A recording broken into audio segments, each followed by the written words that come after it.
Hello everyone, and welcome to this week's MISys Tips and Tricks video.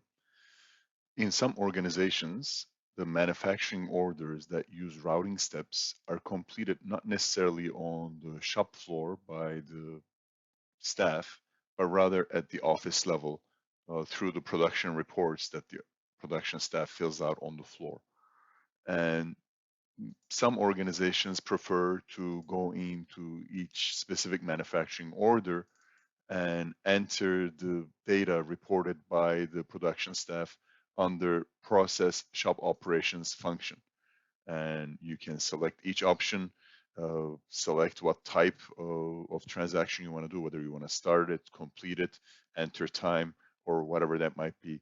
In this case, for each manufacturing order, you have to go to that specific manufacturing order and access the process shop operations menu.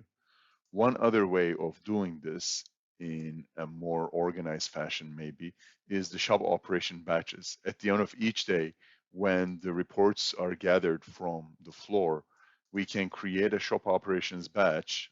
We can name the batch anything we want and maybe do it by date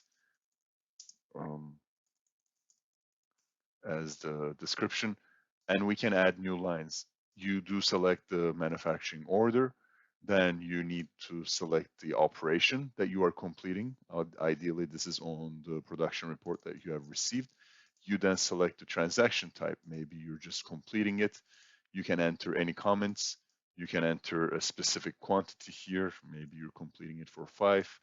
And you can enter the runtime, whatever is being reported, maybe 120 minutes for runtime, and then it will convert it to hours. So there you can see it's 2. And it's the single line for that operation that was reported on that manufacturing order. Each line you add can either be part of that or a different MO. And this way, you are not having to go MO by MO and do it that way. And you can choose different transactions as well. Maybe on MO 1127 grinding, nothing was completed, but we just want to record some time. They were 75 minutes on this. So we can do that. And once all of the operations have been entered into the batch, we can save it and then we can post it. And once it's posted, we can go and check under our manufacturing orders.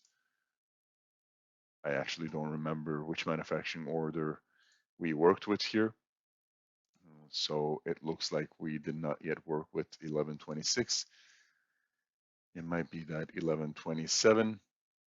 We recorded 75 minutes on that, but nothing has been worked in terms of material. Nothing has been moved into WIP. And on 1128, I know that we have moved items into WIP, and also we have recorded some time on the first operation, 120 minutes. So rather than going operation by operation, we are able to go create a shop operation batch and post it at once. I hope this helps you use MISys more effectively.